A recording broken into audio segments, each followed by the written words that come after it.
Hi everyone, welcome back to my channel. My name is Dr. Sahara Omar. I am a licensed marriage and family therapist practicing here in the state of Texas. And today's video, I wanted to share with you guys a little bit more on what is depression, what are some common signs, where does it come from, and also how do you overcome it, okay? So depression in the psychology field is considered a mood disorder. Our mood is the one that is being impacted when we are experiencing depression. There are different types of mood disorders. I'll just share with you guys the common ones that we see a lot. Major depressive disorder, MDD. There is also persistent depressive disorder or dysthymia. We have PMDD, premenstrual dysphoric disorder. These are typically for females in their monthly cycle time window, either a couple of days before and a couple of days after the cycle. And then you have bipolar disorder. There's different types of bipolar disorder, 1 and 2, and then something called cyclothymia, which is a minor version of bipolar, but it's not full-blown bipolar 1 or 2. And there's other ones as well too that we see, but these are the common ones that we see, okay? And when we think of depression, we do want to first kind of learn how to separate if it's nature versus nurture. Is this something that the brain is naturally just doing? It's chemically off balance. It's genetics sometimes. It runs in families, unfortunately. Or is this related to nurture, not getting enough support and having traumas that we haven't healed from as well? And the quickest way that I usually personally assess if this is nature versus nurture, I do usually refer my clients out to their PCP, their primary care physician, to make sure that they do blood work. There's no underlying medical conditions that is being missed that we can also catch through that process, okay? And once they get like a clear from their medical provider, then we go into psychological and see if there's underlying traumatic events that the person is not aware of that we need to process as well. Typically that's the process of just evaluation. Sometimes we do also refer our clients to medication care so that way they can get the right medication for the depression symptoms as well too. Okay, so what are common signs?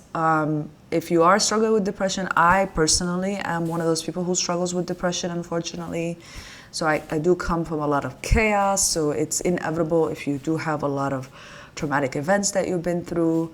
So the common signs are just persistent sadness, this chronic feeling of emptiness in your chest at times. You're feeling low most of days, nearly almost every other day or even every day as well too. Another common sign is loss of interest or pleasure in things, not finding joy in hobbies or activities that we once liked at times or even cared for. Constant fatigue or low energy, like feeling consistently tired, and even after resting, like sometimes clients would say like, I got 8 hours of sleep and I'm still tired. That's typically fatigue there.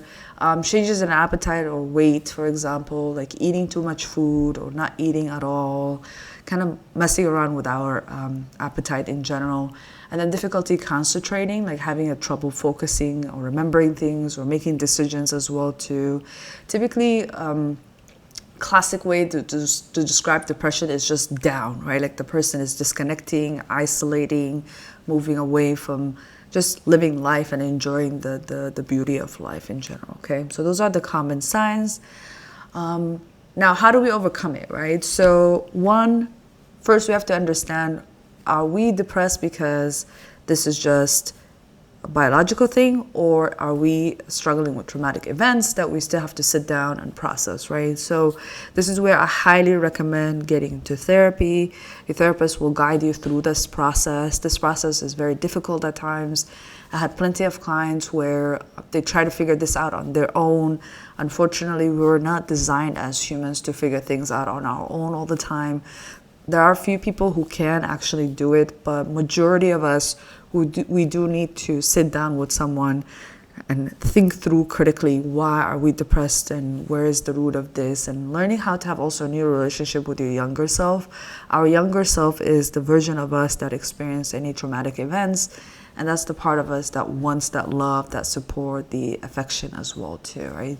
So learning how to talk to our younger self, learning to not isolate, come out of things as well, go back to things that we enjoy, see if we can getting that medical evaluation.